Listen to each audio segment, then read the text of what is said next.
بسم اللہ الرحمن الرحیم.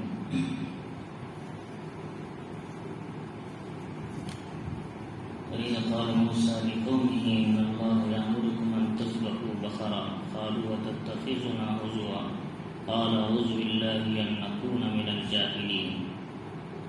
شروع کرتا ہوں اللہ کے نام سے جو بڑا مہربان نہایت رحم والا ہے. یہ سورۃ البقرہ ہے. اس سورت کا نام اللہ تعالیٰ نے بقرہ دیا. بقرہ کے معنی آتے ہیں زمین کو پھاڑنا اور اس کو کشادہ کرنا.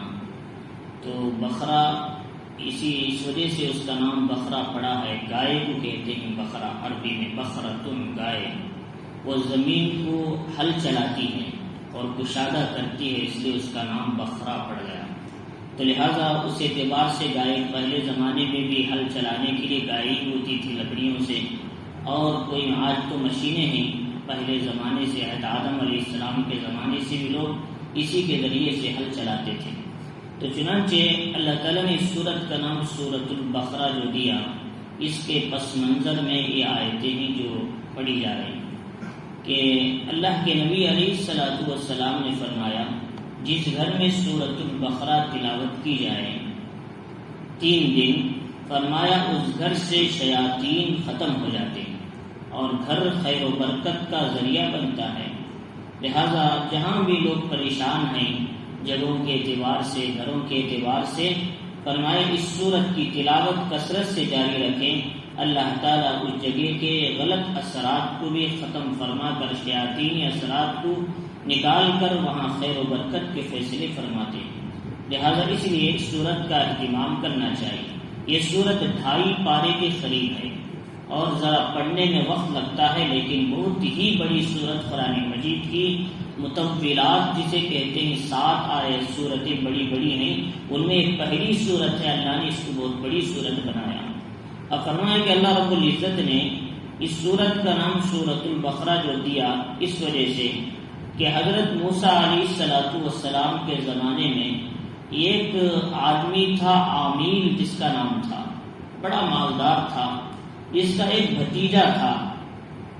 تو اس کا یہ جو عامیل جو مالدار آدمی تھا، اس کا کوئی بھی وارث نہیں تھا، یہ اکیلا آدمی تھا. تو چنانچہ اس کی نہ اولاد تھی نہ بیٹے تھے، کچھ نہیں تھے. تو اس وقت اس کے بھتیجے کے دل میں خیال آیا کہ کیوں نہ میں اکیلا آدمی ہوں، مجھے ہی وراثت ملنے والی ہے، ذرا اس کو جلدی مار کر کسی طریقے سے میں یہ مال حاصل کروں. تو چنانچہ اس نے ایک دن موقع پا کر اس آدمی کو قتل کر دیا اور لے جا کر کسی دوسرے آدمی کے جو چوکھٹ ہوتی دروازہ وہاں ڈال کے آ گیا.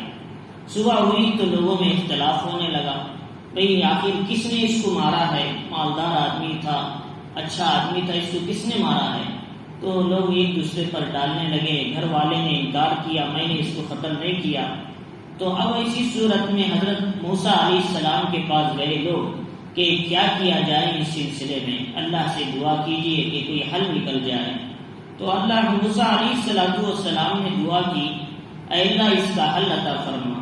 تو اللہ تعالیٰ نے کہا کہ گائے ذبح کرو اور اس کے حصے کو اس میت سے لگاؤ، یہ اٹھ کر کون اسے قتل کیا ہے بول کر پھر مر جائے گا. یہ عجیب طریقہ تھا. تو چنانچہ کہ جب ان کو کہا گیا گائے ذبح کرو تو گائے ذبح کر دیتے تو مسئلہ ختم تھا. انہوں نے کہا موسیٰ علیہ السلام یہ کیا بات ہے، گائے کو ایک آدمی کے قتل ہونے کو کیا تعلق ہے، آپ ان سے مذاق کر رہی تھوڑا. تو انہوں نے کہا یہ مذاق نہیں، اللہ کا حکم ہے، میں کیوں مذاق کروں، پیغمبر ہو کر میں جھوٹ کیوں بولتا ہوں، میں نادانوں میں سے ہو جاؤں گا اگر ایسی بات کہوں. تو موسیٰ علیہ السلام نے کہا جب کہا تو مان لیتے تو اچھا تھا، لیکن بنی اسرائیل کی عادت سوال پر سوال کرنے کی تھی. بس اوقات آدمی جب زیادہ سوال کرتے ہیں، سوال کرنے والا خود پریشانی میں آ جاتا ہے، کیونکہ نئے نئے سوالات کرتے ہیں، پھنس جاتے ہیں، پھر ان کو جواب نہیں ملتا. تو چنانچہ اسی لیے محمد الرسول اللہ صلی اللہ علیہ وسلم نے فرمایا لوگوں زیادہ سوال مت کرو، جتنا سوال کرو گے اتنا مصیبت اوپر اٹھاؤ گے.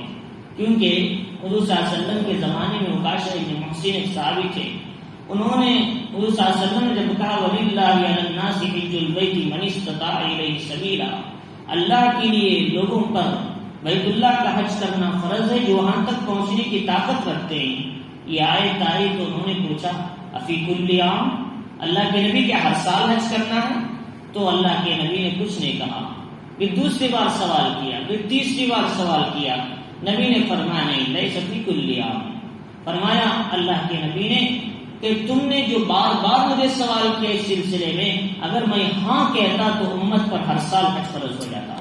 تم کیوں اسی مصیبت میں ڈالتے ہو کہ ہر آدمی ہر سال حج کرنا ہے؟ مالدار تو کتنی پریشانی ہوتی، کتنے لگیج اٹھانا پڑتا، کہاں تک جانا پڑتا، لہذا خامخواہ سوال کر کے اپنے اوپر تکلیف کیوں ڈالتے؟ تو اللہ کے نبی علیہ الصلوۃ والسلام نے منع فرمایا۔ چلے قرآن مجید میں کہتا ہے یا ایھا الذین آمنوا لا تسألوا عن اشیاء ان تبد لکم تسؤکم، چیزوں کے بارے میں زیادہ سوال مت کرو، اگر وہ تمہارے سامنے واضح کر دی جائے تو پھر تم کو برا لگے گا، وہ کا عمل کرنا مشکل ہو جائے گا۔ اللہ تعالیٰ قرآن میں سورۃ المائدہ میں فرماتے ہیں۔ تو چنانچہ اس لیے فرمایا کہ آدمی سوال نہ کرے۔ بنی اسرائیل سوال کرتے چلے گی، خاموش کوئی بھی گائے لا کے ذبح کر دیتی، مسئلہ ختم ہوتا، لیکن انہوں نے سوال کرنا شروع کیا، ورنہ گائے کیسی ہو؟ اب سوال کرے تو اللہ تعالیٰ فرمانے لگے اذ قال موسیٰ لقومہ ان اللہ یامرکم ان تذبحوا بقرہ، موسیٰ علیہ السلام نے اپنی قوم سے کہا اللہ تمہیں حکم دیتا ہے کہ تم گائے ذبح کرو۔ قالوا اتتخذنا ہزوا، کیا تم ہم سے مذاق کر رہے ہیں؟ قال اعوذ باللہ ان اکون من الجاہلین، میں اللہ کی پناہ مانگتا ہوں اگر میں مذاق کروں تو نادانوں میں سے ہو جاؤ۔ قالوا ادع لنا ربک یبین لنا ما ہی، دعا کرو کہ آپ اپنے پروردگار سے کہ وہ گائے کیسی ہو، اس کی کیفیت کیا ہو۔ وہ تو انہوں نے خواہ سوال کیا تو اللہ تعالیٰ نے کہا انہا بقرۃ لا فارض ولا بکر، ایسی گائے ہو نہ ایک دم بوڑھی ہو نہ ایک دم جوان ہو، درمیانی پن کی گائے ہو، 30 سال سے 40 سال کے اندر کی گائے ہو، ایسی گائے ایک دم بڑی عمر کی گائے بھی نہ ہو۔ تو اس طریقے آدمی بھی 30 سال سے 40 سال کی عمر کے درمیان کو کہ عوام بین ذالک کہتے ہیں، ایسی نہ ایک دم جوان ابتدائی نہ ایک دم بڑی، درمیانی انداز کی گائے لے کر آئے۔ اب ایسی گائے ڈھونڈیں گے کہاں لگائیں گے وقت، خواہ سوال کر کے تکلیف میں پڑ گئے۔ تو فرمایا کہ ففعلوا ما تؤمرون، جس کا تمہیں حکم دیا جاتا ہے بس اسے عمل کرو۔ یہاں اللہ اشارہ کر رہے ہیں بھائی سوال مت کرو، عمل کرتے جاؤ ورنہ تم پریشانی میں پڑ جاؤ گے۔ تو لیکن ان کے عقل میں سمجھ میں نہیں آئی بات۔ قالوا ادع لنا ربک یبین لنا ما لونھا، پھر انہوں نے پوچھنے لگے کہ اس کا رنگ کیسا ہونا چاہیے، بھائی رنگ سے کیا تعلق ہے، تم گائے ذبح کرو۔ تو انہوں نے رنگ پوچھنے لگے تو فرمایا کہ رنگ ایسا ہو کہ دیکھنے میں سونے کی طرح چمکنے والا ہو، اور فاقع لونھا، اور وہ زرد رنگ کا ہو، اور اس کے اندر سے کیا ہے چمک ظاہر ہوتی ہو جو گولڈ کلر کا۔ فرمایا دیکھنے والے کو بہت ہی خوبصورت نظر آتی ہو، ایسی گائے لے کر آئے۔ اب یہ گولڈ کلر کی گائے کہاں سے لے کر آئے؟ تو لہذا ان لوگوں نے خواہ اپنے اوپر پریشانی ڈال دی۔ تو اب انہوں نے دیکھتے گئے کہ ایک تو یہاں تک پوچھے تو ختم تھا، اور آگے اور گئے ان لوگوں نے۔ تو ان سے کہا گیا کہ پھر قالوا ادع لنا ربک یبین لنا ما ہی، اس کے بعد یہ کہا کہ ابھی ہمارے سامنے بات واضح نہیں ہوئی، ہم پر ایسی گائے ایسی باتیں مشابہت، ایسی باتوں میں ہمیں تشابہ ہوتا ہے، ایسی بہت سی گائے رہتی ہیں، کئی ان میں سے کوئی خاص حیت بیان کیا جائے تو انا انشاءاللہ لمہتدون، یقین ہم اللہ تعالیٰ سے امید ہے کہ ہم اللہ تعالیٰ چاہے تو ہم اس صحیح راہ پالیں گے اور اس گائے کو پالیں گے۔ تو قال انہ یقول انہا بقرۃ لا ذلول تثیر الارض ولا تسقی الارض، فرمایا دیکھو گائے ایسی ہونا چاہیے جو کام کرنے والی نہ ہو، وزن اٹھانے والی نہ ہو۔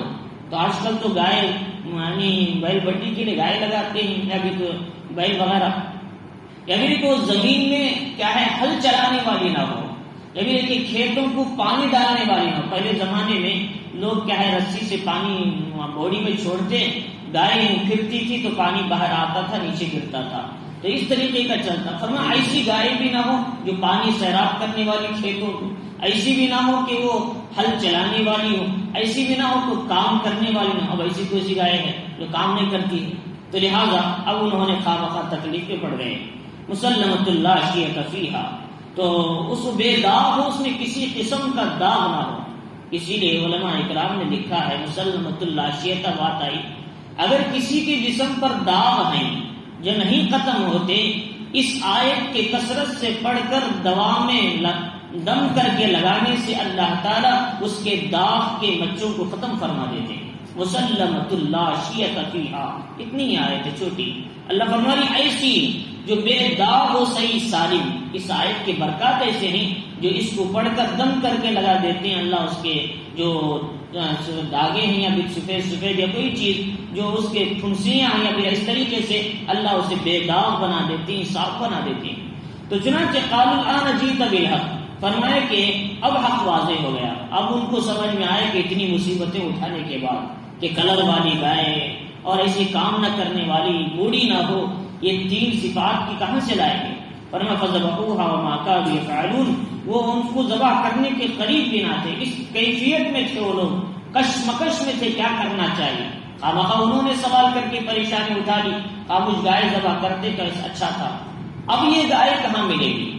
اس کلر کی گائے، ایسی گائے، اور بھی کیا ہے وہ بھی کام نہ کرنے والی. اب اس گائے کے لیے علماء اکرام نے لکھا ہے، تفسیر خازن کے اندر موجود ہے یہ بات. تفسیر خازن میں لکھا ہے کہ ایک نیک آدمی تھا بنی اسرائیل میں. وہ نیک آدمی، اس کا ایک بیٹا تھا بچہ. جب وہ انتقال ہونے لگا، اس کا ایک بچڑا تھا بیل کا، تو جنگل میں لے جا کر کہا کہ اے اللہ، یہ گائے کے بچے کو میں آپ کی امانت میں دیتا ہوں. آپ جب میرا بچہ بڑا ہو جائے تو اس گائے کو بھی بڑا کر کے میرے بچے تک پہنچا دینا، میرا انتقال کا وقت قریب ہے. یہ کہہ کر آیا اور انتقال ہو گیا. اب ماں تھی، ایک بچہ تھا چھوٹا سا. جب عمر بڑی ہو گئی تو بچہ کیا ہے لکڑیاں کیا ہے رات بھر 3 حصوں میں تقسیم کرتا تھا عبادت کو. ایک حصے میں سوتا تھا، ایک حصے میں نماز پڑھتا تھا، نیک تھا بچہ بھی، اور ایک حصے میں اپنی والدہ کی خدمت میں بیٹھا رہتا تھا. یہ اس کی عادت تھی. باپ بھی نیک تھا، بچہ بھی نیک تھا. باپ کے اثرات بچے پر پڑتے ہیں. تو چنانچہ تو اس طریقے سے کہ اس کی والدہ کو صبح ہوتے ہی لکڑیاں جمع کرتا، بیچ کر آتا، پھر اس کے 3 حصے کرتا. ایک حصہ صدقہ کرتا، ایک حصہ والدہ کو دیتا، ایک حصے میں خود کھانا پینا کرتا. اس طریقے سے زندگی گزرتی تھی. تو ان کی والدہ نے اس سے کہا کہ بیٹا تیرے باپ نے وراثت میں یہ گائے جنگل میں چھوڑ کر گئے ہیں اللہ کی امانت میں، جاؤ ابراہیم و اسماعیل کے خدا کے کیا ہے حکم سے کیا ہے یہ گائے مجھے واپس عطا فرما، جا کر تم کیا ہے گائے تلاش کرو. وہ گائے کا کلر ایسا ہوگا، دیکھیں گے تو اس کے جسم سے سورج کی طرح شعاعیں نکلتی ہوں گی، چمک رہا ہوگا اس کا جسم.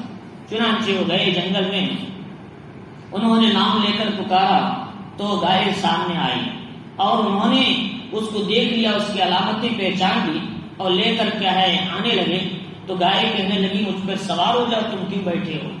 تو انہوں نے کہا کہ تو سوار ہونے کی بات اصل نہیں ہے کہ میری والدہ نے مجھے حکم دیا ہے کہ تم کیا ہے اس کو پکڑ کر لانا، سوار نہیں ہونا اس پر. تو اس گائے نے کہا کہ اس کے اندر سے آواز تھی ابھی کوئی کچھ بھی بات. تو اس کے دل میں بات آئی کہ اگر تم مجھ پر سوار ہوتے اپنی والدہ کی بات مانے بغیر تو پھر تمہیں ہرگز یہ گائے تمہیں نہ ملتی، لیکن تم اپنی والدہ کی اطاعت میں چل رہی، اس لیے تمہیں گائے تمہارے ساتھ چل رہی. جب گئے تو کئی روز ہو گئی تو اس کی والدہ نے کہا بھئی کب تک یہ گنڈے لاتا رہے گا، لکڑیاں یہ کرتا رہے گا، لے جاؤ اس کو، لے جا کر بیچ دو. کتنی ہے اس کی قیمت؟ بکم دینار، فرمایا کہ 3 دینار، 3 دینار میں بیچ دو. تو 3 دینار اس وقت میں بڑی رقم کی، سونے کے سکے ہوتے تھے. تو لے جا کر بازار میں گئے. اللہ نے ایک فرشتے کو بھیجا اس صورت کی انسانی شکل میں. اس نے کہا بھائی کیا گائے بیچو گے؟ اس نے کہا کہ ہاں بیچوں گا، لیکن میری والدہ کی اجازت کے بغیر نہیں. تو انہوں نے کہا میں 6 دینار دیتا ہوں، کیا تم اس کو بیچو گے اپنی والدہ سے اجازت کے بغیر؟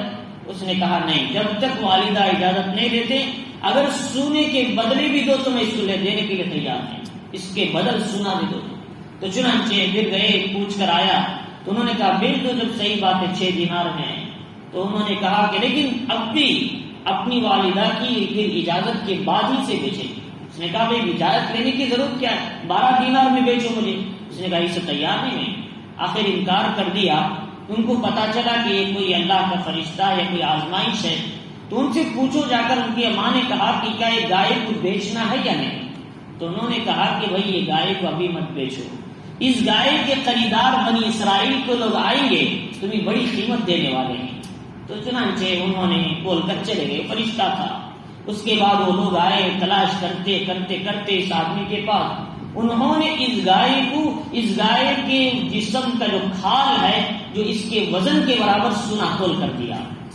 تو چنانچہ اب یہ گائے اللہ تعالیٰ کس طرح نیک لوگوں کو جو اپنی زندگی میں اللہ سے تعلق رکھتے ہیں، نیک اعمال پہ لگے رہتے ہیں، چھوٹی سی روزی پہ راضی رہتے ہیں، اللہ تعالیٰ ان کو ان کا بدلہ ان کی سود سے بھی 10 گنا زیادہ عطا فرماتے ہیں۔ تو چنانچہ اس طرح انہوں نے اللہ تعالیٰ نے بہت مال دے دیا۔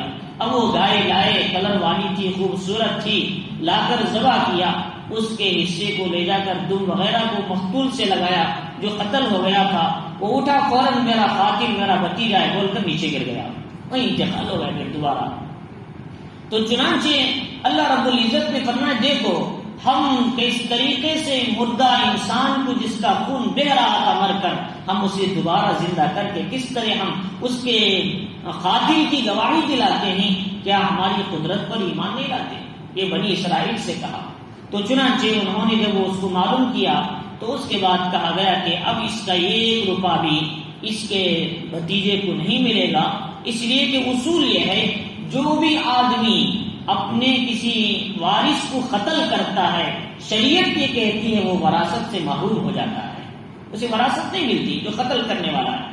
چنانچہ اسی طریقے سے دین بدل دیا، بیٹا یعنی باپ مسلمان تھا، بیٹا کافر ہو گئے، اب باپ کی وراثت بیٹے کو نہیں ملتی اسلام میں، کیونکہ دین بدل دیا اس کا۔ اگر دونوں کا دین ایک رہے گا تو اسے وراثت ملے گی۔ ایسے اس نے کیا ہے اپنے چچا کو وراثت اسے ملنے والی تھی، اس نے خام خواہ قتل کر کے ملنے والی وراثت کو روک لیا۔ اسی دن سے آج تک بھی اصول یہی ہے کہ علامہ ابن کثیر رحمۃ اللہ علیہ فرماتے ہیں کہ اس مقتول کے بعد اب کسی قاتل کو اس کی وراثت کا حصہ نہیں دیا گیا، اس دن کے بعد سے آج تک کوئی اصول ہے۔ چنانچہ السراجی فی المیراث میں یہ اس کے اندر تفصیل کے ساتھ موجود ہے، جو وراثت کی تقسیم کی کتاب ہے۔ تو اللہ رب العزت فرمانے اس کا ذکر کرتے ہوئے کہ وَإِذْ قَتَلْتُمْ نَفْسًا فَادَّارَأْتُمْ فِيهَا، جبکہ تم نے ایک آدمی کو قتل کر دیا اور ایک دوسرے پر ڈالنے لگے، تو نے قتل کیا، فلاں نے قتل کیا، وَاللَّهُ مُخْرِجٌ مَا كُنتُمْ تَعْمَلُونَ، اللہ جو کچھ تم چھپا رہے تھے اس کو نکال کر واضح کیا، اس کو بتا دیا کھول کر، اور فلاں کس آدمی نے اس کو قتل کیا تو اس کی واضح کر دیا۔ فَقُلْ نَضْرِبُوهُ بِبَعْضِهَا، فرمایا اس کے بعض حصے کو اس کے بعض حصے کے ساتھ لگاؤ، جو مقتول مر گیا ہے یہ جانور کا حصہ اسے لگاؤ۔ كَذَلِكَ يُحْيِي اللَّهُ الْمَوْتَى، اللہ اسی طرح جیسے اس انسان کو مرنے کے بعد زندہ کیا، مردوں کو بھی اسی طرح اللہ تعالیٰ زندہ کرتے ہیں۔ اللہ نے مثال سمجھائی، وَيُرِيكُمْ آيَاتِهِ لَعَلَّكُمْ تَعْقِلُونَ، اور اللہ تعالیٰ اپنی نشانیاں تمہیں دکھاتا ہے تاکہ تم سمجھ سکو۔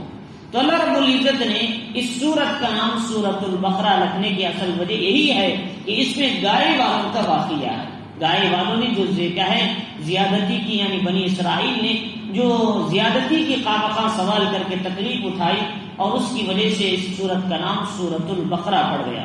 تو اس سے کیا معلوم ہوا، آدمی ضرورت سے زائد سوال نہیں کرنا چاہیے، خواہ تکلیف خود اٹھائے گا۔ تو چنانچہ علماء نے لکھا ہے اگر کوئی آدمی سامنے والے کو اس کے علم کی امتحان لینے کے لیے سوال کرتا ہے تو ایسا آدمی علم حاصل نہیں کر سکتا، وہ نقصان میں ہوتا ہے۔ سوال سامنے والے کو سوال اس لیے کرنا ہے کہ مجھے ان سے علم مل جائے اور مجھے ان سے معلومات مل جائے، ان کا امتحان لینا نہیں ہے۔ تو چنانچہ ہمارے حضرت مولانا حکیم اللہ کیا ہے اشرف علی تھا، کیا ہے حضرت اشرف علی حکیم الاسلام کیا ہے ملت اشرف علی صاحب، مفتی اشرف علی صاحب رحمۃ اللہ علیہ تھے۔ ان کا اصول یہ تھا جب کوئی آدمی ان کے سامنے ان کو دوسرے کے پاس سوال کر کے ان سے بھی امتحان لینے کے لیے آتا تھا، حضرت پہچان کر کہتے تھے میاں جس کے پاس تم نے فتویٰ لیا ہے اسی پہ عمل کرو، جب تم نے لے لیا فتویٰ پھر میرے پاس کیوں آئے؟ حضرت کو اللہ نے وہ فراست عطا کی تھی، وہ دیکھتے ہی پہچان لیتے تھے تم نے فلاں جگہ سوال کر کے آئے، پھر میرے پاس سوال کیوں کرو، فتویٰ ملا اس پہ عمل کرو۔ تو چنانچہ یہی ہوتا تھا۔ تو لہذا مفتی اور عالم کے لیے اصول یہ ہے کہ جب تم کو معلوم ہو کہ کیا ہے دوسروں سے مسئلہ پوچھ کر آئے ہیں، وہ بھی پائے کہ عالم ہیں تو اس مفتی کو چاہیے کہ پھر اپنا مسئلہ ظاہر نہ کریں، اس لیے کہ اس میں اختلافات ہو سکتے ہیں۔ تو چنانچہ تو فرمائے کہ اس لیے آدمی کو بھی چاہیے، جب ایک مفتی معتبر عالم سے مسئلہ پوچھ لیا گیا، اب دوسرے مفتی سے نہیں پوچھنا۔ ہو سکتا ہے وہ بھی وہی مسئلہ بتائیں گے، لیکن ان کے بتانے کا ڈھنگ الگ ہوگا، یہ سمجھنے والا کچھ سمجھے گا تو مسئلے اختلاف ہو، وہ کہے گا فلاں مفتی یہ کہتے ہیں، فلاں مفتی یہ کہتے ہیں، تو ایسے مسائل آئیں گے۔ اس لیے تو ایک بار کسی عالم سے جب کوئی مسئلہ پوچھ لیا جائے اس پہ عمل کر لیا جائے۔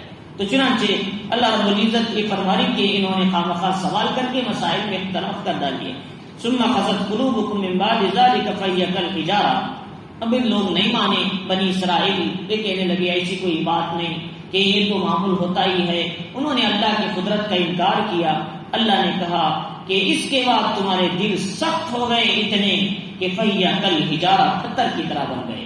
اتنی بڑی بات دیکھ کر بھی ان کو ہدایت نہیں ملی، وہ اصلاح نہیں چاہتے تھے اور ہدایت کی طرف آنا نہیں چاہتے تھے، اور تو اللہ تعالیٰ فرمانی یہ پتھر کے جیسے ان کے دل ہو گئے، اور اشد قسوہ، اس سے بھی زیادہ سخت ہو گئے ہیں۔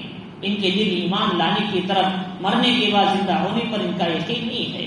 وَإِنَّ مِنَ الْحِجَارَةِ لَمَا يَتَفَجَّرُ مِنْهُ الْأَنْهَارُ، جبکہ پتھر کتنا سخت ہے، وہ پتھر کے اندر بھی اللہ کے خوف سے کبھی ٹوٹتا ہے تو اس کے اندر سے پانی جاری ہوتا ہے، نہریں جاری ہوتی ہیں۔ کبھی ایسا ہوتا ہے کہ پتھر کیا ہے اس کے اندر سے پانی نکل کر آتا ہے، اس کے اندر چینی نکل کر۔ بعض پتھر ایسے ہوتے ہیں پہاڑ کے اوپر سے لڑک جاتے ہیں نیچے اللہ کے خوف سے، یہ پتھر اللہ کے خوف سے لڑک رہا ہے، یہ پتھر کے اندر کیا ہے اللہ کے خوف سے کیا ہے پھٹ کر اس کے اندر سے پانی آتا ہے۔ یہ پتھر سے بھی زیادہ دل، اس کے اندر جو خوف ہے اس سے بھی زیادہ ان کے دل سخت ہو چکے ہیں، اللہ تعالیٰ نے مثال دے دی۔ تو چنانچہ آدمی کا دل کب سخت ہوتا ہے؟ فرمایا اس وقت سخت ہوتا ہے جب آدمی دل پر محنت نہیں کرتا۔ کیا محنت کرنا ہے دل پر؟ فرمایا دل کے اندر جو نفس ہے اس نفس کو اپنے تقاضے میں رکھو اور اس کو اللہ کے ذکر کے ساتھ مضبوط بناؤ، اسے روحانی غذا عطا کرو، قرآن تلاوت، اللہ کے ذکر کی مجالس، اس سے اپنا دل مضبوط بنتا ہے۔ اس لیے اللہ تعالیٰ فرماتے ہیں قد افلح من زکاہا وقد خاب من دساہا، وہ آدمی کامیاب ہو گیا جس نے اپنے دل کو پاک کر لیا، وہ آدمی ناکام ہو جس نے اپنے دل کو خراب کر دیا۔ وقد خاب من دساہا، چنانچہ دل کو صاف کرنے کے لیے پالش کرنے کا راستہ کیا ہے؟ لکل شیء ثقالۃ وثقالۃ القلب ذکر اللہ، ہر چیز کو پالش صاف کرنے والی چیز ہوتی ہے، دل کو پالش اور صاف کرنے والی چیز اللہ کا ذکر ہے۔ اللہ کا ذکر کثرت سے کرو۔ الذین یذکرون اللہ قیاما وقعودا وعلی جنوبہم، کھڑے بھی، بیٹھے بھی، لیٹے بھی، ہر حال میں اللہ کا ذکر کرو، دل کے اندر بھی کرو۔ وَاذْكُرْ رَبَّكَ فِي نَفْسِكَ، ظاہر میں بھی کرو۔ فَاذْكُرُونِي أَذْكُرُكُمْ وَاشْكُرُوا لِي وَلَا تَكْفُرُونَ۔ فرمایا یا ایھا الذین آمنوا اذکروا اللہ ذکرا کثیرا، ظاہر میں بھی ذکر کرو زیادہ۔ وسبحوہ بکرۃ وأصیلا، صبح و شام اللہ کا ذکر کرو۔ تو چنانچہ ذکر اندر بھی ہوتا ہے، ذکر باہر بھی ہوتا ہے، ذکر بازار میں بھی کر سکتے ہیں، ذکر تجارت میں بھی کر سکتے ہیں، ذکر ملازمت میں بھی کر سکتے ہیں، ذکر گھر میں بھی کر سکتے ہیں، ذکر گلیوں میں بھی کر سکتے ہیں، ذکر بازار میں بھی کر سکتے ہیں۔ ذکر کے لیے نہ وضو کی ضرورت ہے، نہ کوئی وقت متعین ہے سوائے استنجا کے، اس کے علاوہ ہر جگہ اللہ کا ذکر کر سکتے ہیں۔ اللہ کے نبی علیہ الصلوۃ والسلام کے بارے میں آتا ہے اللہ کے نبی کہ ہمیشہ اذکر اللہ علی کل احیان، ہمیشہ ہر حال میں نبی اللہ کا ذکر کیا کرتے تھے۔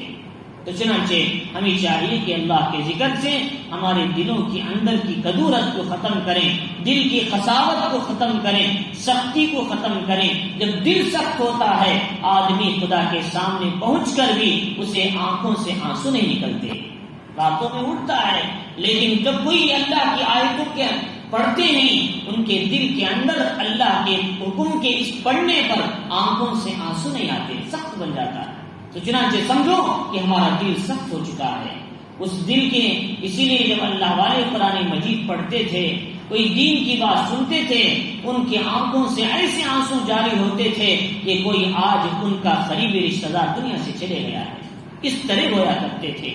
تو فرمایا کہ اللہ تعالیٰ فرما رہے ان کے دل ان پتھروں سے بھی گزرے ہو گئے. اب فرمایا افتطمعون ان یؤمنوا لکم، اللہ فرما رہی کیا امید رکھتی مسلمانوں کہ یہ ایمان لائیں گے، تمہاری بات تسلیم کریں گے یہود یعنی یہ نافرمان. وقد کان فریق منہم، ان میں سے ایک جماعت اللہ کے کلام کو سنتی ہے، ثم یحرفونہ من بعد ما عقلوا، پھر اس کو اپنے عقل کے اعتبار سے وہ اس میں تحریف کر دیتی ہے. یا تو کلام مجید ہے اس کو وہ اپنے انداز سے پیش کرتے ہیں، یا پھر ان کی جو کتاب ہے جو تورات ہے اس کو انہوں نے بدل کر اس کے اندر تحریف کر کے پیش کرتے ہیں. تو چنانچہ وہم یعلمون، جبکہ وہ جانتے ہیں کہ یہ اللہ کا کلام ہے، اس میں تحریف نہیں کرنا چاہیے. تحریف کہتے ہیں الفاظ کو بھی بدل دینا، معنی کو بھی بدل دینا، یا پھر یہ کہ جو ہے اسے چھوڑ کر دوسرا بتانا ان کی سہولت کے لحاظ سے، ان کی آسانی کے لحاظ سے. جیسا کہ آج بھی ہوتا ہے کہ جب کوئی مسئلہ سوال کیا جاتا ہے تو اس میں جائز ناجائز دو پہلو ہوتے ہیں، تو ناجائز کے پہلو کو بھی کبھی کبھی جائز قرار دے دیتے ہیں، حالانکہ ناجائز کا پہلو مضبوط ہے. اب ایسی صورت میں قرآن کہتا ہے بھئی سود مت لو، تو سود کے جتنے راستے سب بند، اس میں راستے کھولیں گے تو گناہ ہوگا. اللہ نے فرمایا نہ لوگوں تو ختم مانگ، اس میں راستے نکالنا پھر اس میں جائز قرار دینا یہ کتنا بڑا گناہ ہے. تو یہ ہوتا تھا یہود کے اندر، وہ جانتے بوجھ کر بھی کہتے تھے سود لینا جائز ہے، رشوت لینا جائز، اس طریقے کے فتوے دیا کرتے تھے، وہ احکام میں تبدیل کیا کرتے تھے. تو چنانچہ فرمایا اللہ تعالیٰ نے کہ اذا لقوا الذین آمنوا قالوا آمنا، پھر وہ ان لوگوں کی عادت تھی جب وہ ایمان والوں سے ملتے تو کہتے ہم ایمان لائے، ظاہر میں سب سے کہتے ہم بھی مسلمان ہیں. منافقین یہود فرمایا اذا خلا بعضهم الى بعض، لیکن آپس میں جب ایک دوسرے سے ملتے، کعب ابن اشرف ہے، کعب ابن اسد ہے، یہ سب یہودی منافقین تھے، ان سے ملتے تو کہتے بھئی قالوا وتحدثونهم بما فتح اللہ علیکم لیحاجوکم، تو آپس میں ایک دوسرے سے ملتے تو کہتے بھئی تم کیوں ان ایمان والوں کو، اس میں کچھ یہودی ہوتے وہ کہتے بھئی تمہارے نبی کے بارے میں ہماری کتاب میں بھی موجود ہے فضیلت، تمہارے نبی فلاں باتیں کہتے تھے اور تمہارے نبی کی صفات موجود ہیں، اور اس امت کے بارے میں، اس کلام کے بارے میں ہماری تورات میں ہے. تو جب یہ بات کہتے تھے منافقین ان سے کہتے بھئی تم کیوں ان کو بتاتے ہو، تم ایمان والوں کو، مسلمانوں کو تمہاری تورات کی مضامین، تورات میں ایسا ہے ایسا کیوں بولتے ہیں؟ اس لیے کہ جب اس کو رکھ کر وہ لوگ تم کو ایمان کی دعوت دیں گے، یا پھر قیامت کے دن یہ لوگ دلیل بنیں گے کہ اے اللہ ان کی کتاب میں خود تھا نبی کے بارے میں، باوجود جاننے کے نبی پر انہوں نے ایمان نہیں لایا، یہ دلیل بنا لیں گے، تم کو ان کو ہماری تورات کے مضامین سناتے ہو. تو فرماتی ہیں لیحاجوکم بہ عند ربکم، وہ اپنے رب کے پاس جس سے تمہیں کیا ہے دلیل حجت پیش کریں گے.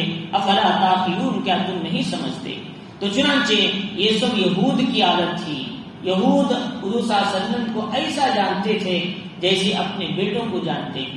الذین یعرفونہ کما یعرفون ابناءہم، وہ لوگ حضور کو اس طرح جانتے تھے جیسے اپنے بیٹوں کو جانتے ہیں، لیکن پھر بھی وہ لوگ ایمان نہیں لائے نبی پاک علیہ السلام پر. ان کے اندر حسد تھا، انہوں نے ایمان لانے کے بجائے انہوں نے کفر و شرک کا راستہ اختیار کیا. اب فرمایا منافقین کی سزا کیا ہے؟ انہوں نے جب یہ بات کہی کہ بھئی مت بتاؤ ہماری تورات میں فلاں ہے فلاں ہے فلاں ہے، اللہ فرمانی تم نہ بتائے تو کیا ہم نہیں بتائیں گے؟ تم اگر چھپا لو تو کیا ہمارا کلام نہیں ہم نہیں بتائیں گے؟ اللہ فرماتی ہے کہ منافق آتے تھے اللہ کے نبی ہم بھی تمہارے ساتھ ہیں، ہم بھی مسلمان. اللہ نے کہا اذا جاءك المنافقون قالوا نشهد انك لرسول اللہ، کہ نبی آپ کے پاس منافقین آتے ہیں کہتے ہیں ہم گواہی دیتے ہیں اب اللہ کے رسول ہیں. اللہ فرمائی کہ یہ لوگ جھوٹے ہیں، ان کی بات کا اعتبار نہ کرو.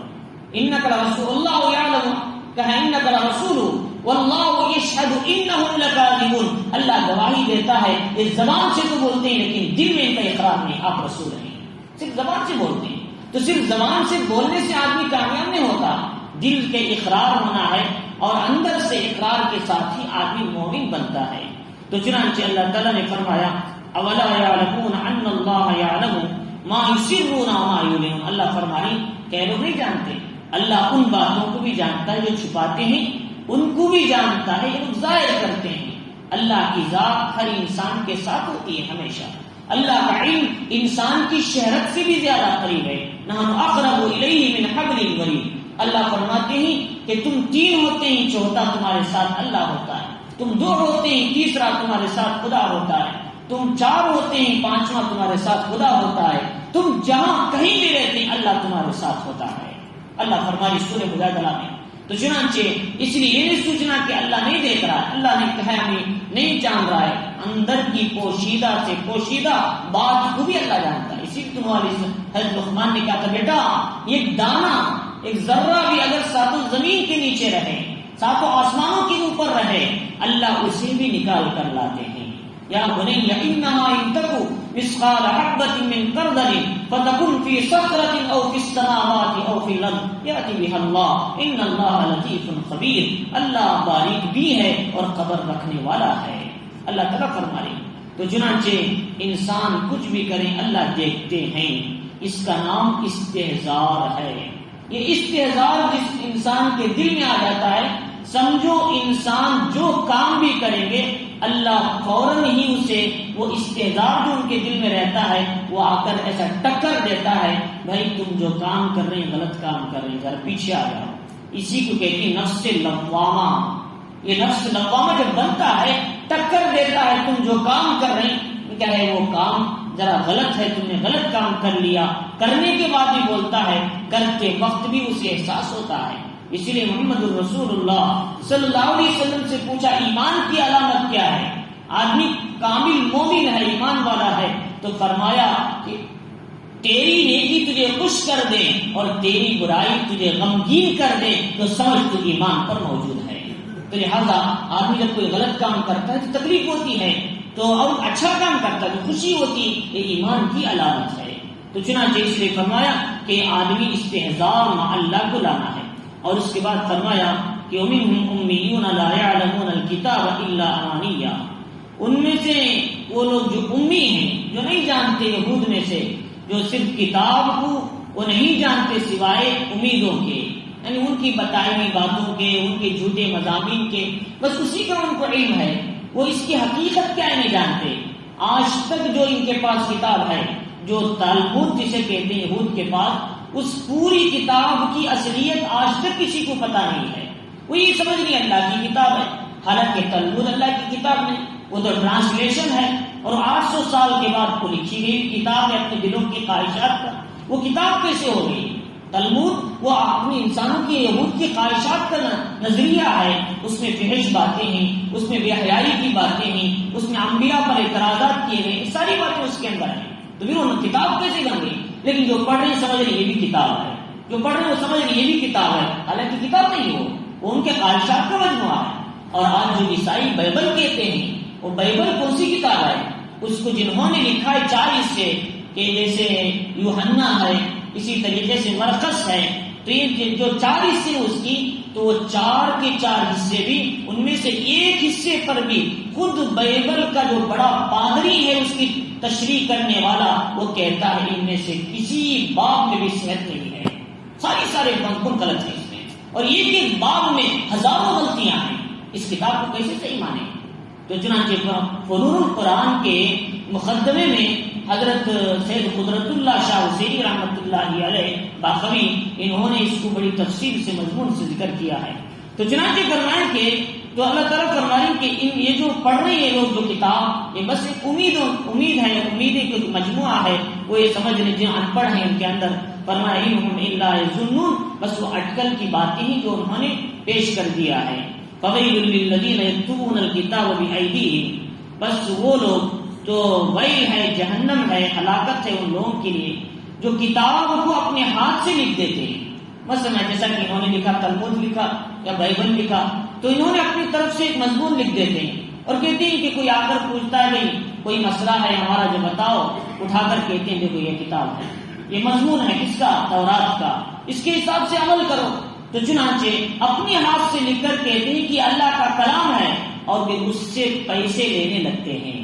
کہتے ہیں کہ اس طرح غلط مسئلہ بتا کر غلط مضمون لکھ کر اللہ کی کتاب کی طرف منسوخ کر کے کہتے ہیں کہ یہ مسئلہ ہے اس پہ عمل کرو, اس کے ذریعے سے پیسے حاصل کرتے ہیں. تو فرمایا اللہ تعالیٰ فرمانے کہ وہ جہنم ہے ان لوگوں کے لیے جو لکھتے ہیں اپنی ہاتھ سے کتاب ثم یقولون ھذا من عند اللہ، پھر کہتے ہیں اللہ کی طرف سے کتاب ہے لیشتروا به ثمنا قلیلا، تاکہ اس سے دنیاوی تھوڑا سا فائدہ اٹھا لیں۔ تو چنانچہ مسئلہ فتویٰ دینے والوں کے لیے حکم یہ ہے پیسہ لے کر فتویٰ دینا جائز نہیں ہے، پیسہ لے کر فتویٰ دینا ہرگز جائز نہیں۔ ایسے ہی پیسہ لے کر فیصلہ کرنا یہ بھی جائز نہیں ہے، پیسہ لے کر فیصلہ کرنا وہ چاہے نکاح کا ہو خلا کا ہو، پیسہ لے کر فیصلہ کرنا یہ بھی درست نہیں ہے۔ چنانچہ کتاب ادب القاضی ہدایہ کے اندر بھی ہے، آپ اس میں دیکھ سکتے ہیں قاضی کس طرح ہونا چاہیے، اور اس میں بتایا کہ مفتی کے لیے کیا احکام ہیں وہ بھی اس میں بتائے گئے۔ تو چنانچہ اس لیے فرمائے کہ آدمی کو چاہیے کہ جو بھی مسئلہ بتائے وہ حق صحیح مسئلہ بتائیں، وہ مسئلہ سامنے والے کو چاہے وہ راست آئے، سامنے والے کو پسند آئے نہ آئے، لیکن بتانے والی کی ذمہ داری یہ ہے وہ مسئلے کو ڈال مڈول کیے بغیر، ذرا کمزور کیے بغیر صحیح مسئلہ بتانا یہ اس آدمی کی ذمہ داری ہے۔ اب سامنے والا قبول کرنا نہ قبول کرنا وہ اللہ کی ذمہ ہے، ان کی ذمہ ہے، لیکن مسئلہ تو سامنے والا صاف سننا ہے، صاف بتانا ہے۔ تو اللہ تعالیٰ فرمانے کہ اگر انہوں نے پیسے لیا تو گویا ان کی بھی مشابہت ان کے ساتھ ہو جائے گی، یہود کے ساتھ۔ تو چنانچہ اس لیے فرمایا کہ اللہ تعالیٰ فرمائے کہ فَوَيْلٌ لَهُم مِّمَّا كَتَبَتْ أَيْدِيهِمْ، بس ہلاکت ہے، ویل ہے ان لوگوں کے لیے جو ان کی کتابت کو لکھتے ہیں، ان کی جو کتاب لکھت پر، وَوَيْلٌ لَهُم مِّمَّا يَكْسِبُونَ، ان کی کمائی پر اور ان کی محنت کے پر، ان سب پر اللہ کی ہلاکت اور اللہ کی طرف سے کیا ہے ویل ہے، ان کو ملنے والی ہے، اللہ کی طرف سے ہلاکت ملنے والی ہے۔ تو چنانچہ اللہ رب العزت فرماری وَقَالُوا لَن تَمَسَّنَا النَّارُ إِلَّا أَيَّامًا مَّعْدُودًا، پھر جب یہ یہود یہ کہا کرتے تھے بھئی ہم لوگ جہنم میں نہیں جاتے، ہم اللہ کے قریب آدمی ہیں، یہ کہتے کہ نحن ابناء اللہ وَأَحِبَّاؤُهُ، وہ کہتے ہم اللہ کے بیٹے اس کے قریب آدمی ہی دوست ہیں۔ یہ کون کہتے؟ یہود کہتے۔ اللہ تعالیٰ فرماری کیا تم لکھ کر لا لیے تھے کہ تمہیں کوئی بھی آخرت میں کچھ نہیں ملے گا، یا پھر لکھ کر لائے تھے کہ میں تمہیں عذاب نہیں دوں گا؟ کوئی تمہارے پاس دستخط ہے یا کوئی توغرا ہے یا تمہارے پاس یا کوئی لکھی ہوئی کتاب ہے کہ تم نے میں لکھ کر دیا ہوں کہ تمہیں عذاب نہیں دوں؟ آدمی اچھا عمل کرے گا تو جنت ملے گی، برا عمل کرے گا تو اسے عذاب ملے گا، چاہے وہ یہود ہو، چاہے نصارہ ہو، چاہے مسلمان، جو بھی جس انداز سے مجھے سے بھی ہو، جو عمل کرتا ہے ویسے اس کے انجام ملتے ہیں۔ یہ سوال ہی نہیں کہ تم ہمارے نزدیک قریب ہو اس لیے ہم تم کو عذاب نہ دیں، یہ ہو نہیں سکتا۔ یہ کیا ہو سکتے ہیں؟ محمد الرسول اللہ صلی اللہ علیہ وسلم نے فرمایا لوگوں کہ کہیں آل بنی ہاشم بنو زہرا اس امید پر نہ بیٹھنا کہ محمد صلی اللہ علیہ وسلم تمہارے خاندان والے ہیں، وہ ہمیں بچا لیں گے، اس خیال سے نہیں بیٹھنا، بلکہ عمل کرو، اپنی زندگی کی اصلاح کرو، برائیوں سے بچو، نیک اعمال پہ لگے رہو۔ نہیں پاک علیہ السلام نے فرمایا۔ تو چنانچہ اس لیے تو یہ لوگ کہا کرتے تھے کہ اللہ ہمیں بچا لے گا، اور کہتے ہیں اگر اللہ ہم کو عذاب بھی دے گا تو صرف چند دن عذاب دے گا۔ مثلا یہ پوری دنیا 7,000 سال کی ہے، 1,000 سال کا ایک دن ہمیں سزا دے گا، یہ ہے کہ 40 دن سزا دے گا جو ہمارے لوگوں نے جو بچڑے کی عبادت کی تھی موسیٰ علیہ السلام کے زمانے، اس کے علاوہ اللہ ہم کو چھوڑ دے گا۔ اللہ تعالیٰ فرمائی قُلْ أَتَّخَذْتُمْ عِندَ اللَّهِ عَهْدًا، کیا تم نے اللہ کے پاس کوئی عہد لکھ لیا ہے کہ فَلَن يُخْلِفَ اللَّهُ عَهْدًا، کہ اللہ اپنے عہد کا وعدہ خلافی نہیں کرتا۔ قل کہا ہے ام تقولون علی اللہ ما لا تعلمون، تم اللہ پر ایسی باتیں بولتے ہو جسے تم نہیں جانتے، اور ایسی باتیں اللہ کے بارے میں بنانے لگتے ہو۔ چنانچہ یہود آپس میں اس طریقے کی باتیں کرتے، اللہ ہمیں سزا نہیں دے گا، عذاب نہیں دے گا، اللہ تعالیٰ نے اس کا رد کر دیا۔ اب فرمائے کہ بلا من کسب سیئۃ واحاطت بہ، اللہ تعالیٰ فرماری سنو جس آدمی نے بھی برائی کیا وَأَحَاطَتْ بِهِ خَطِيئَتُهُ، تو اس کی برائی اسے گھیر کر رہے گی۔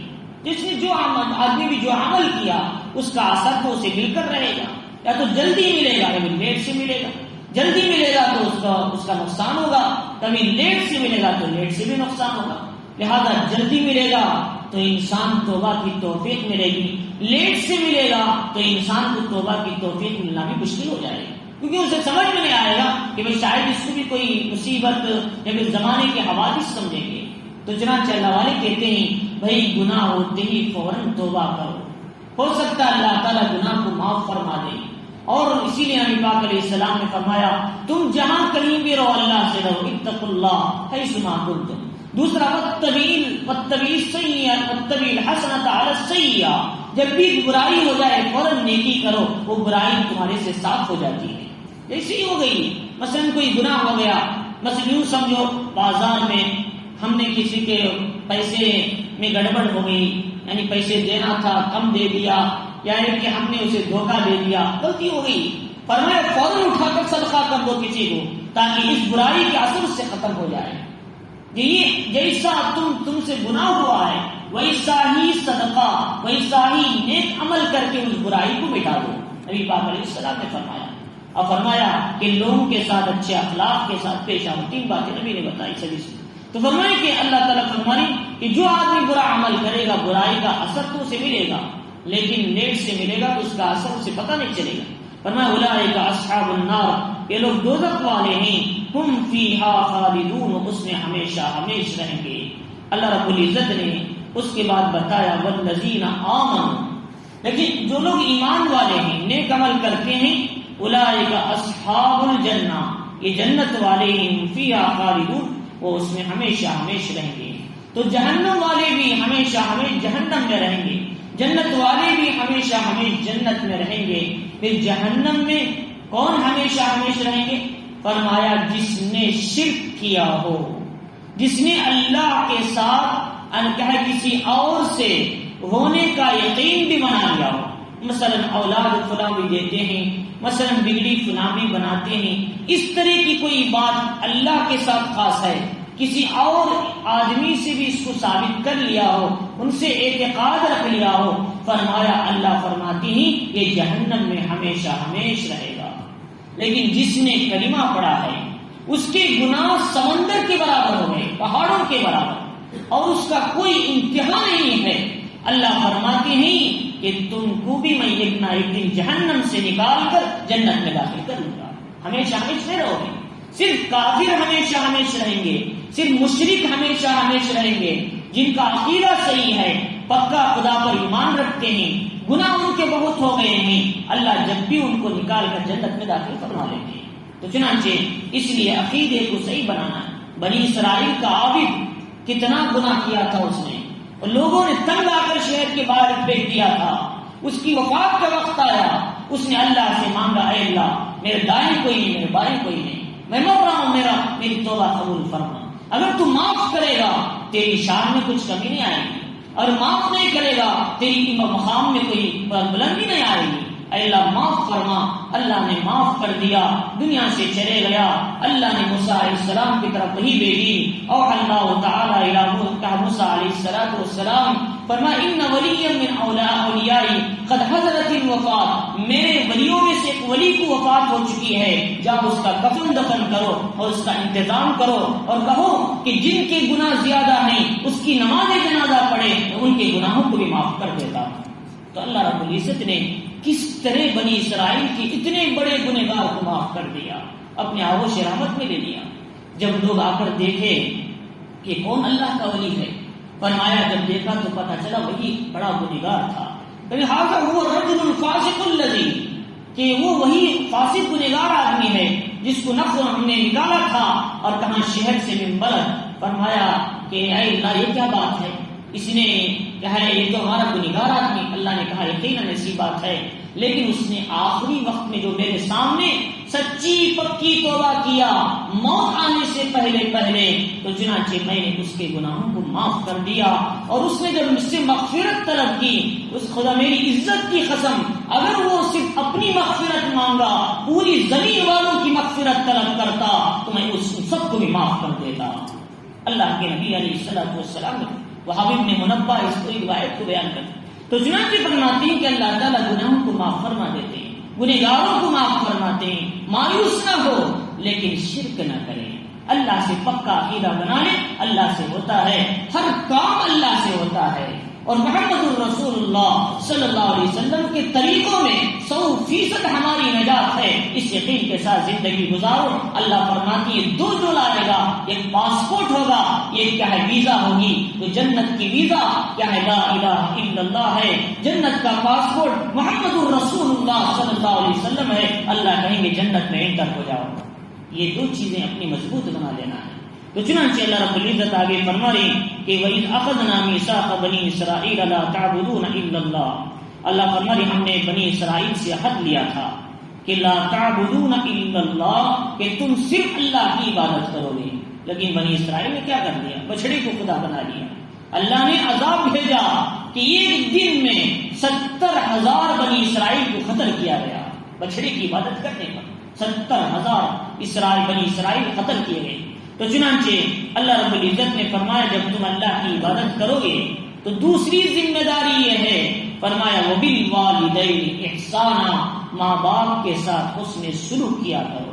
کہ لہذا اللہ کا اصول ہے جب بھی اللہ عبادت کا ذکر کرتے ہیں تو ماں باپ کے ساتھ حسن سلوک کو لاتے ہیں، نماز کو زکوٰۃ کے ساتھ لاتے ہیں، یعنی زکوٰۃ کو نماز کے ساتھ لاتے ہیں، اور عمل کو ایمان کے ساتھ لاتے ہیں، اور اللہ کی عبادت کے ساتھ ماں باپ کے ساتھ حسن سلوک کو لاتے ہیں۔ اسی لیے رسول اللہ صلی اللہ علیہ وسلم سے پوچھا کہ سب سے افضل عمل کیا ہے؟ ای العمل افضل، فرمایا الصلاۃ فی وقتها، کہ وقت پر نماز پڑھنا، وبعدہ اس کے بعد وبالوالدین احسانا، ماں باپ کے ساتھ حسن سلوک کرنا، وبعدہ اس کے بعد فرمایا الجہاد فی سبیل اللہ، اللہ کے راستے میں مجاہدہ کرنا۔ تو اللہ کے نبی نے کیا فرمایا؟ سب سے پہلی بات اللہ کی عبادت کے بعد دوسرے نمبر پر ماں باپ کے ساتھ حسن سلوک کرو، اور ماں باپ کے ساتھ بے ادبی کرنا، ماں باپ سے دور ہونا اور ماں کی خدمت نہ کرنا، یہ قیامت کی علامتوں میں سے ایک علامت ہے، جس سے اللہ فرما رہی نبی پاک علیہ السلام نے فرمایا جب یہ علامتیں آ جائے تو سمجھو لوگوں کے چہرے بدل جائیں گے، زمین میں زلزلہ شروع ہو جائے گا۔ ان میں سے ایک علامت یہ ہے کہ لوگ اپنی بیویوں پر، اپنی ماؤں پر، اپنی بیویوں کو ترجیح دینے لگیں گے۔ اب بیوی کی بات تو سنیں گے، ماں باپ کی بات کیا ماں کو ایک دم چھوٹا سمجھے؟ اور دوسری بات فرمایا دو آدمی اپنے دوست سے تو محبت کرے گا، محبت کی باتیں کرے گا، باپ سے نفرت کرنے لگے گا۔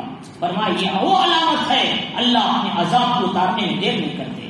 تو چنانچہ اس نے فرمایا کہ ماؤں کا احترام کرو، باپوں کا ادب کرو۔ اللہ اسی لیے قرآن مجید نے اپنی عبادت کے بعد فوراً لا رہے ہیں اس کو۔ چنانچہ اس لیے فرمایا حضرت حارثہ ابن نعمان ایک صحابی تھے، فرماتے اللہ کے نبی علیہ الصلوۃ والسلام نے کہ میں نے جنت میں دیکھا حارثہ ابن نعمان قرآن کی تلاوت کر رہا ہے۔ میں نے پوچھا کہ حارثہ ابن نعمان تمہارا عمل کیا ہے؟ فرمایا بس اس کو یہ فرمایا میں اپنی والدہ کی خدمت کرتا ہوں۔ فرمایا اللہ کے نبی علیہ الصلوۃ والسلام نے تمہاری اس والدہ کی خدمت کرنے کی وجہ سے اللہ نے تمہیں جنت کی بشارت ابھی سے سنا دیا۔ تو چنانچہ اللہ کے نبی فرماتی قرآن کی حارثہ ابن نعمان جنت میں قرآن پڑھتے ہوئے دیکھا۔ کتنی بڑی فضیلت ہے ماں کا ادب و احترام کرنے پر۔ تو اللہ رب العزت فرما رہی وذی القربا، رشتہ داروں کا بھی حق ادا کیا کرو، ان کے ساتھ بھی حسن سلوک کرو۔ نبی نے فرمایا لا يدخل الجنۃ قاطع رحم، رشتہ دار رشتے ناطے کو توڑنے والا جنت میں داخل نہیں ہوتا۔ اور فرمایا جو رشتے ناطے کو توڑتا ہے اللہ کی رحمت برسات بھی اس قوم کو، اس آدمی پر وہاں اترتی نہیں، اللہ ہونے والی رحمت کو روک لیتے ہیں۔ اسی لیے ایک مرتبہ ایک صحابی نے کہا بھئی آج ہم برسات کے لیے دعا کر رہی، اس مجلس میں کوئی رشتے ناطے کو توڑنے والا اٹھ کر چلے جائیں، اللہ کی رحمت یہاں پر نہیں اترتی۔ وہ اٹھ کر گیا، فوراً اپنی خالہ سے اس کا اختلاف تھا، معافی تعافی کر کے واپس آ گیا، اس کے بعد دعا شروع کی، اللہ نے برسات کا نظام چلایا۔ تو چنانچہ اس لیے فرماتے ہیں کہ آدمی رشتہ داروں کے ساتھ حسن سلوک کریں، ان کا خیال کریں۔ اگر غریب ہیں تو زکوٰۃ کے مال کے مستحق پہلے رشتہ دار ہیں، پہلے رشتہ دار ہیں۔ اگر ان کا مال اگر ان کے منہ مار کر کسی دوسری جگہ پہنچا دیا، قیامت کے دن اللہ کبھی معاف نہیں فرمائیں گے۔ کیونکہ دو باتیں ہی رشتہ دار کو دینے کا، ایک یہ کہ صدقے کا ثواب ملتا ہے، ایک رشتہ داری کے ساتھ حسن سلوک کا ثواب ملتا ہے۔ دو ثواب ملتے ہیں رشتہ داروں کے ساتھ حسن سلوک کرنے کا۔ اللہ تعالیٰ نے بنی اسرائیل میں فرمایا کہ وآت ذی القربى حقہ، اللہ فرمانے رشتہ داروں کو ان کا حق دیا کرو۔ اب آدمی سمجھتے ہیں میں رشتہ داروں کو دوں گا، مدد کروں گا تو یہ میرا احسان ہے۔ اللہ فرمانے یہ تمہارا احسان نہیں، تم کو ثواب مل رہا ہے، ڈبل ثواب مل رہا ہے، لیکن یہ تمہارا حق تھا، یہ تمہارا حق تھا تم اسے ادا کرنے۔ اگر حق ادا نہ کرتے قیامت کے دن تم سے سوال کیا جاتا۔ اللہ فرمانے وآت ذی القربى حقہ کا لفظ لائے، اور اس کے بعد فرمایا والیتامی، یتیموں کے ساتھ حسن سلوک کرو۔ جس کا باپ انتقال کر گئے بچپن میں، کوئی بھی نہیں ہے، 10-12 سال کے اندر کا بچہ، اس کے سر پر ہاتھ رکھتے ہیں، اس کے سر کے بال ہمارے ہاتھ کے نیچے جتنے آتے ہیں اتنی نیکیاں اللہ ہمارے اعمال نامے میں لکھتے ہیں۔ اتنا بڑا ثواب ہے یتیم کا۔ چنانچہ نبی پاک علیہ السلام نے فرمایا انا وقافل الیتیم کہاتین فی الجنہ، نبی نے مثال دے کر سمجھایا بیچ کی انگلی شہادت کی انگلی، یتیم کی کفالت کرنے والا، اس کا دیکھ بھال کرنے والا، اور اس کے اگر پاس پیسہ وغیرہ ہے تو اس کو صحیح سالم واپس لوٹانے والا، وہ اور میں جنت میں قریب رہیں گے، اللہ کے نبی علیہ السلام نے فرمایا۔ تو چنانچہ یتیم، اللہ کے نبی علیہ السلام یتیم درے یتیم پیدا ہوئے تھے۔ آپ تو یتیم نہیں، درے یتیم، آپ دنیا میں آنے سے پہلے ہی آپ کے والد چلے گئے تھے۔ آپ اللہ تعالیٰ فرمانی الم یجدک یتیما فآوی، کیا آپ کو ہم نے یتیم نہیں پایا، آپ کو ٹھکانہ نہیں دیا۔ آپ کے والد کی وفات کے بعد والدہ نے اٹھایا، والدہ کی وفات کے بعد دادا نے اٹھایا، دادا کی وفات کے بعد چچا ابو طالب نے اٹھایا، اور 50 سال تک تمہارا ساتھ دیا، تمہاری عمر کے 50 سال تک 10 نبوی تک ساتھ دیا۔ کیا ہم تمہیں ٹھکانہ نہیں دیا؟ اللہ تعالیٰ اپنے نبی کو یاد دلا رہے ہیں۔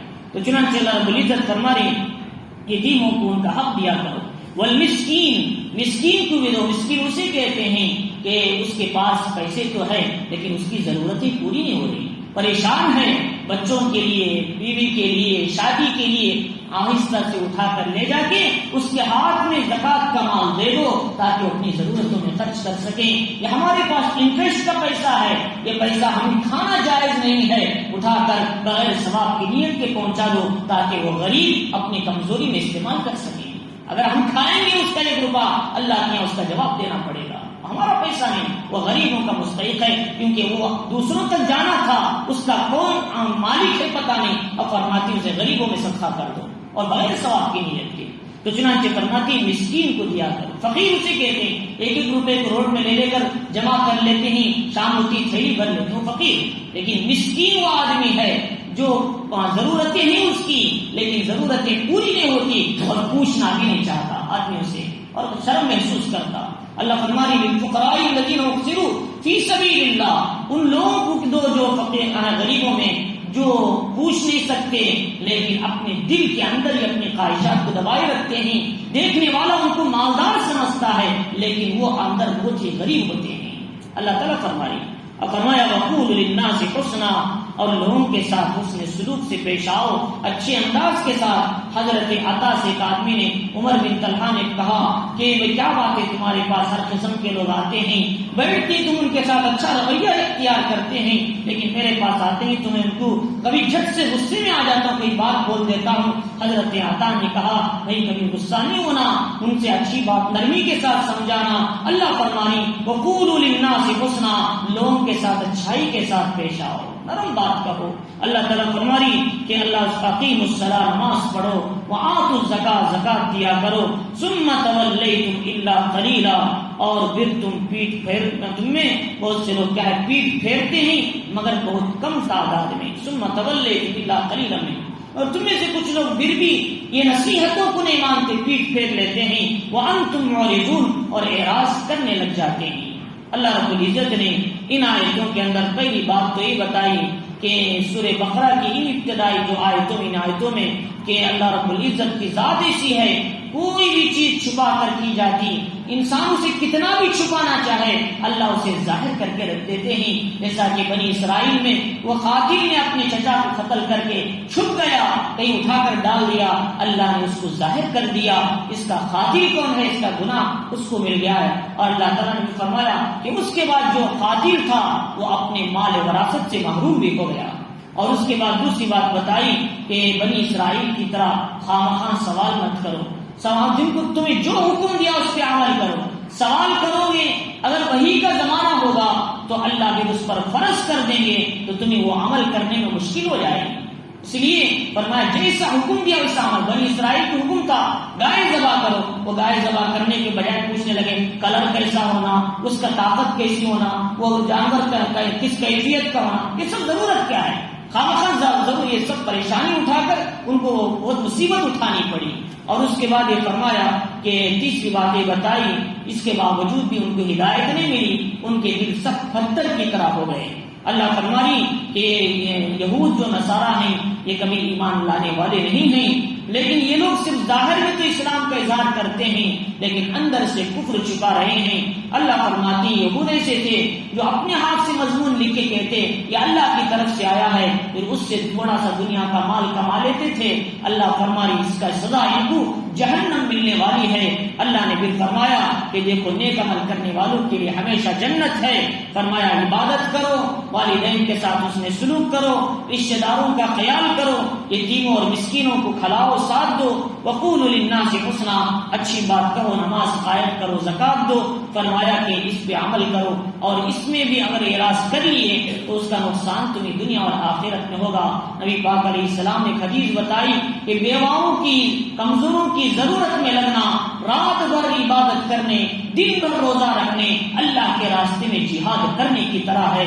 لہذا ہمارے محلے میں کوئی غریب ہیں، کمزور ہیں، بیوہ ہیں، بے کس ہیں، وہ پوچھ نہیں سکتے، وہ گولیوں سے پریشان ہیں، دواؤں سے پریشان ہیں، جاؤ اللہ کے نام لے کر ایسے صدقہ دو تمہارے بائیں ہاتھ کو بھی پتہ نہ چلے. قیامت کے دن اللہ اس کا ذخیرہ بنا کر عطا فرمائیں گے.